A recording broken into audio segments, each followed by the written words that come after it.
tous, bonjour à toutes, bonjour aux gens qui par le plus grand des hasards se retrouveraient ici dans ma cuisine. Moi c'est Dorothée, je vous viens des Hauts-de-France, plus précisément dans le Pas-de-Calais, j'ai 47 ans, je suis prof des écoles et je suis surtout une tricoteuse passionnée, mais pas passionnante. Bon bref, donc premier podcast ou vlog ou je sais pas en fait, on verra bien ce que ça donne, j'en ai absolument aucune idée. Peut-être le premier et le dernier en même temps. Non vraiment je ne sais pas du tout. Enfin j'avais envie d'essayer, j'avais envie de partager et puis mes tricopines m'ont dit de me lancer, alors pourquoi pas. Je tente, on verra ce que ça donne. Voilà. Donc j'ai un bonnet dans la maison. Il fait 23. C'est normal.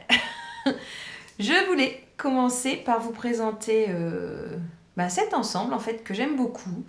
Il s'agit du bonnet Musselburgh que j'ai tricoté de très nombreuses fois. Je pense que j'en ai 5 ou 6. Disons que quand j'ai un écheveau solidaire dont je ne sais pas quoi faire, ça devient un bonnet Musselburgh. Quand j'ai des restes qui sont assez importants, ça devient aussi des bonnets Musselburgh. Et donc, en fait, pour celui-ci, j'avais des restes de ce col. Je vous parle d'abord du bonnet, j'enchaîne avec le col. Donc, on a 3 couleurs de laine fingering de chez Knitting for Olive, la Merino de chez Knitting for Olive. Voilà. Donc, le Musselburgh, c'est un bonnet tout en jersey. On commence, j'ai commencé dans ce sens-là, on commence par monter 8 mailles, 8-6 mailles, enfin bon, je sais plus, un certain nombre de mailles, avec un montage au choix. Donc moi je pense que j'avais fait un cercle magique comme au crochet. Et puis après on augmente, et en fait ce qui est super sur ce modèle, c'est qu'on peut faire n'importe quelle épaisseur de laine, parce qu'en fait, une fois qu'on a monté un certain nombre de centimètres, on mesure sur 2,5 cm le nombre de mailles qu'on a, et en fonction de ça, on sait de combien on doit encore augmenter. Voilà. Et puis après, c'est pareil, on a les longueurs, on a des longueurs préconisées pour ce qu'on veut obtenir, pour la laine qu'on a choisie. Donc il est vraiment versatile, c'est vraiment un super modèle. Bon, il est connu, je pense que je suis sûre et certaine que je ne suis vraiment pas la première à en parler. Mais vraiment, c'est très sympathique à tricoter. Pour les rayures, j'ai fait un jeu de mailles glissées pour donner un petit relief en fait et pas avoir des rayures toutes simples. Voilà, elles ne sont pas de la même taille parce que je n'ai pas vraiment compté, on va dire. J'ai fait suivre le fil et puis voilà. Donc ça, c'est pour le bonnet Musselburgh. Alors je le replie. Je ne vais pas le remettre, c'est pas nécessaire. Je pense qu'on va s'en sortir sans bonnet dans la maison. Ça devrait très bien le faire. Bon, j'arrive pas à le remettre. Je pense que... Bon, c'est pas la peine de perdre du temps avec ça. Donc, pourquoi j'ai fait ce Musselburgh ? Parce qu'en fait, j'avais participé au cal d'Audrey Borrego. Audrey Borrego, I love you. Donc, j'adore tous les modèles d'Audrey. J'adore aussi tester pour Audrey. Bref, j'adore regarder les podcasts d'Audrey. J'ai souscrit à son Patreon aussi. Allez-y, c'est vraiment une super personne. Donc, une fois par an, elle propose un cal de colle avec des sections de jacquard en fait. Donc, elle l'avait elle-même tricoté en Knitting for Olive, en Merino de Knitting for Olive, laine que je ne connaissais pas, mais en fait elle est super parce qu'elle s'adoucit au lavage, c'est formidable. Donc voilà, le nom du col c'est Ithaca, et en fait ça reprend l'Odyssée d'Ulysse. Alors même chose, en fait vous devez le connaître, Loli Pelote elle l'a fait, Pauline Bulbe-Bizarre l'a fait, Pauline Mysticéfibrae elle nous l'a fait aussi. Donc voilà, je crois que celui-là c'est mon motif préféré. Ah non, il y a le soleil aussi qui est magnifique. Bah, d'ailleurs, il est un petit peu à l'envers. Mon soleil. Voilà, il a ses petits yeux. Voilà. Bah, de ce fait, là, il faut que je reparte dans l'autre sens. La lyre, elle est magnifique. Alors, le coquillage, Audrey l'a repris dans des chaussettes qui viennent de sortir. Elle a repris ce motif-là. Celui-là, il est beaucoup plus géométrique. Ça, c'était le premier. Et donc, chaque semaine, en fait, chaque semaine, il y a un indice qui sort le jeudi soir ou le vendredi, je sais plus. Et il y a environ 7 heures de tricot. Et il est sur chaque indice. Et il est en double, hein. C'est un col tricoté en double. Et à la fin, on a un grafting. Et je l'avais allongé avec une section de cette autre couleur. Il est un petit peu long. Il est un petit peu long. Et puis j'ai pas fait le... Je l'ai pas tordu en le refermant. Voilà. J'adore. Franchement, très très beau. Puis alors vraiment hyper doux. Et alors la laine, enfin c'est un bonheur à tricoter quoi. Pour le jacquard, elle est super. 23 degrés, on a dit. Dans la maison, hein. 2 dehors. 23 dans la maison. Voilà un autre bonnet.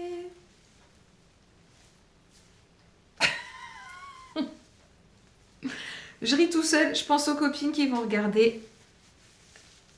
Vous pourrez rire aussi, il n'y a pas de souci. Bon, je ne sais pas si je l'ai bien replié. Non. Ah, ça, à faire le clown, on fait n'importe quoi.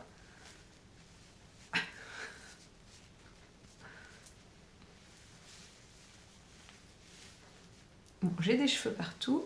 Voilà. Là, c'est mieux. Donc, encore un Musselburgh.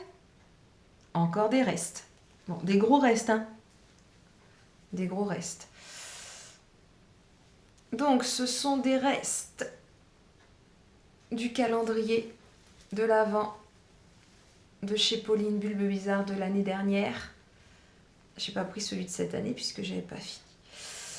Donc voilà, j'ai fait des sections un petit peu aléatoires. J'ai changé quand j'avais envie. Bon, je vous réexplique pas le fonctionnement, la construction. Pourquoi ce joli Musselburgh? Parce qu'en fait, j'avais tricoté un modèle qui s'appelle Little Hearts de Pip and Pin. Je ne suis pas sûre. Alors, je vais essayer, parce que je ne sais pas comment on fait en fait, de mettre les liens des modèles dans les barres d'infos.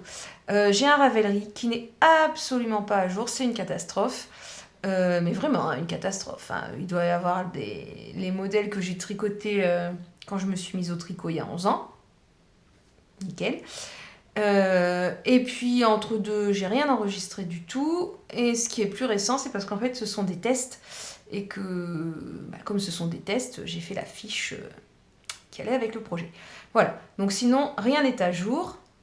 Mais j'essaierai de mettre les liens. Hein. On va voir ce que ça donne.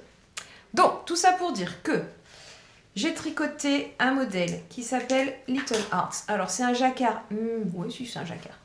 Hyper facile, puisqu'en fait, c'est juste une maille en couleur. Tous les certains nombres de mailles. Hé hé, coucou. Voilà. Bon, là, il y a une grosse maille, je sais pas pourquoi. Elle est rentrée par l'intérieur. Bon, faudra que je tire dessus. Je vais tirer dessus. C'est laquelle? C'est celle-là. Pourquoi elle me fait ça, elle? Bon, c'est pas très grave. Quand on le porte, ça se voit pas.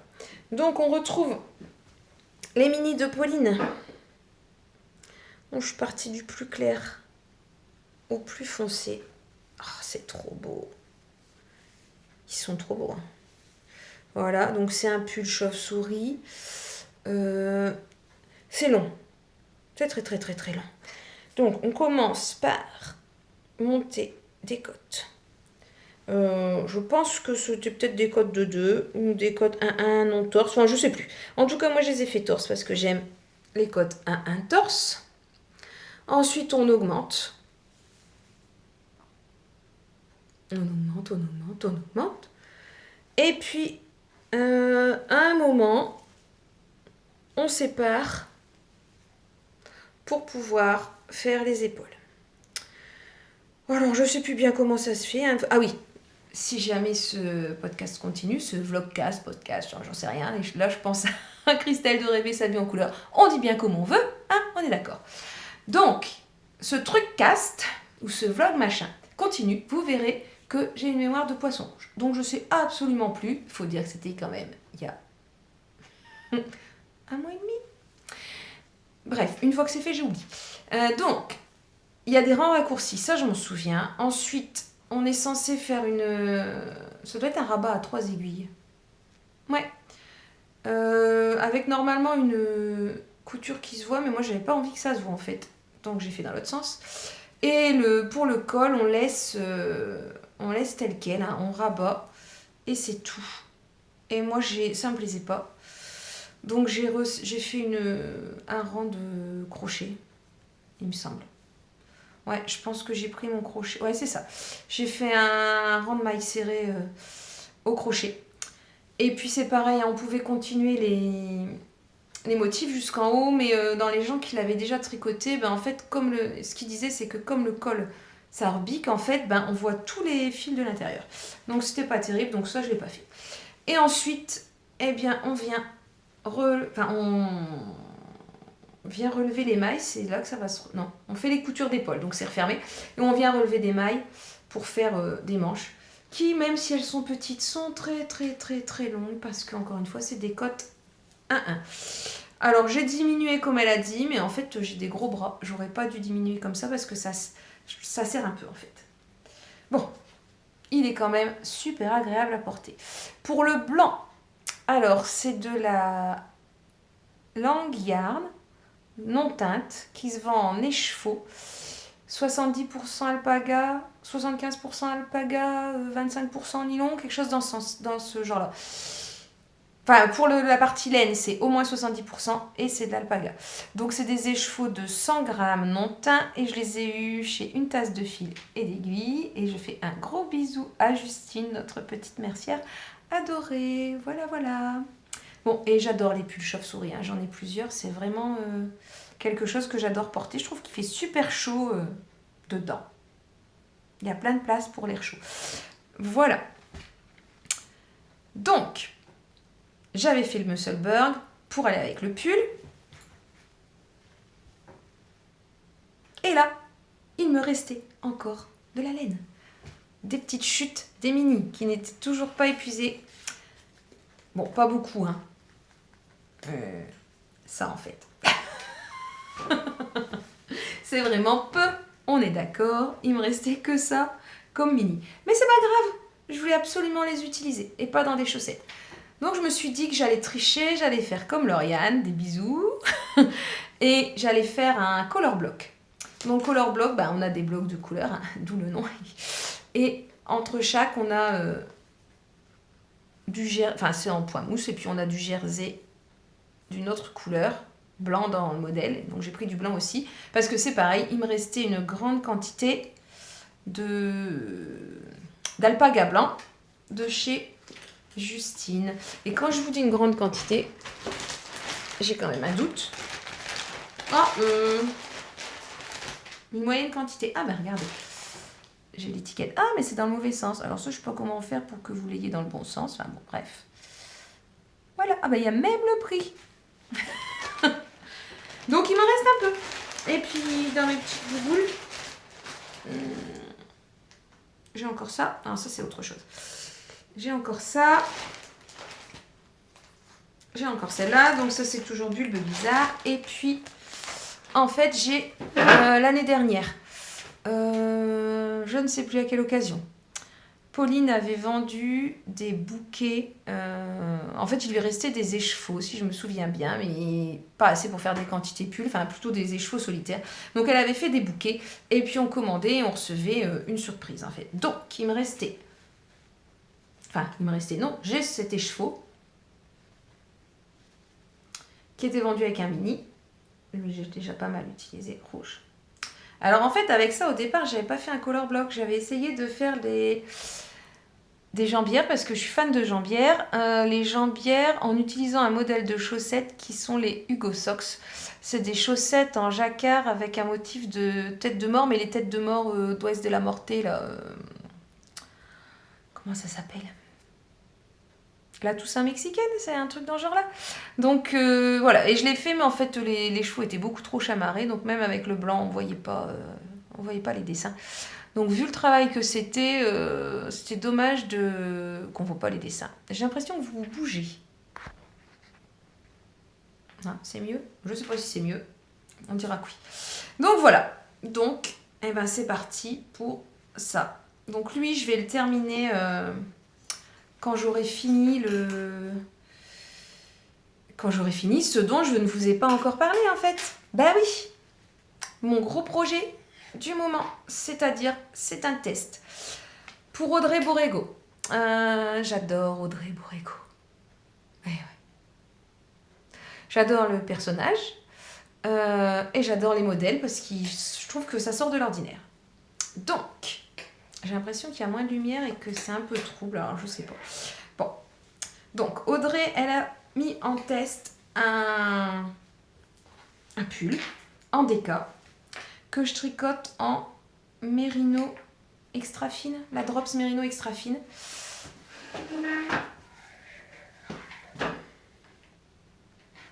Non, pareil, ici il va falloir que je fasse quelque chose. J'ai une maille un peu lâche, on la voit fort à la caméra, on la voit moins fort en vrai. Mais à la caméra, ça se voit fort. Donc, c'est un drop shoulder. On a des empiècements. On a une épaule en point mousse. Un empiècement dans une première texture, donc c'est des côtes brisées. Et puis, on a cette super texture, ah, j'adore. Très très jolie. Et le bas du pull, on va avoir des côtes qui sont fendues, qui sont plus longues dans le dos que sur le devant. Alors moi, je les ai fait un peu plus courtes. Je l'ai fait un peu plus courte que ce qui est préconisé dans le modèle parce que j'ai déjà fait un pré-blocage. C'est la 100% mérino. Il me semble. Je vérifie chez l'étiquette. Oui, c'est ça, 100% laine. Hein. Donc, ça se détend. Quand il était mouillé, c'était une catastrophe. J'ai cru que j'allais devoir recommencer. Il avait pris, je sais pas combien de centimètres, mais un truc de fou, je sais pas, 5-6 centimètres. Et puis ça s'est rétracté en séchant. Oh, alléluia. Bref. Mais je fais quand même mes côtes un peu plus courtes parce que je sais que ça va quand même bouger un petit peu. Voilà. Et ensuite, eh ben, on va récupérer, on va relever des mailles pour les manches. Voilà. Alors, ce qu'il y a de super avec Audrey, quand on teste pour elle, ben, c'est qu'en fait, on peut changer ce qu'on a envie de changer. Voilà. J'ai déjà fait mon col parce qu'une fois que le col est fait, c'est plus facile pour essayer sur soi et voir la longueur que ça va prendre. Donc c'est pareil, le col, il était censé être plus haut en fait, mais je voulais pas qu'il soit trop haut. Bon, mon rabat, il est pas super. Je sais pas ce que j'ai voulu faire comme dans le rabat de Xiaomi, je sais plus quoi. Sauf qu'en fait, sur des codes de 2, ça marche pas, mais je l'ai fait quand même, donc c'est moche. Mais pour l'instant, j'ai pas envie de le refaire. Au porté, ça se verra pas. Et puis je me dis que, de toute façon, il n'y a que moi qui le verrai. Et en plus, je vais avoir forcément un châle avec. Donc voilà. C'est chouette. Hein. Oh, qu'est-ce que c'est beau. Puis alors, c'est d'une moellitude. Mot qui n'existe sûrement pas, mais c'est quand même d'une super moellitude. J'ai hâte qu'il soit terminé. Je voudrais absolument le finir là pendant les vacances de Noël. Comme je suis prof des écoles, je suis en vacances jusque la semaine prochaine. Enfin, j'ai encore une semaine après celle-ci. Donc, j'espère que je vais réussir à le terminer. Ce serait super. Voilà. Bon, la luminosité, elle est vraiment plus terrible. Je le vois là-haut, là. Ça fait des trucs tout moches. Alors, je vais m'arrêter là. Peut-être que je reviendrai ou peut-être qu'il y aura juste 20 minutes pour la première fois. Et puis, voilà, on verra bien.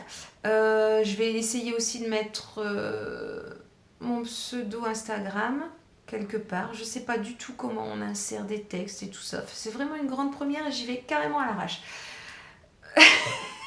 Donc on verra, je vais essayer. Sinon, c'est Dotinitz sur Ravelry, tout en minuscule. Et c'est Doti77 sur... non, j'ai dit n'importe quoi. Hein. Dotinitz, c'est sur Instagram. Et Doti77, c'est sur Ravelry. Et voilà. Et en tout cas, si vous avez tenu jusqu'au bout, c'est formidable. Ah, super. Allez, peut-être à bientôt. Ou pas.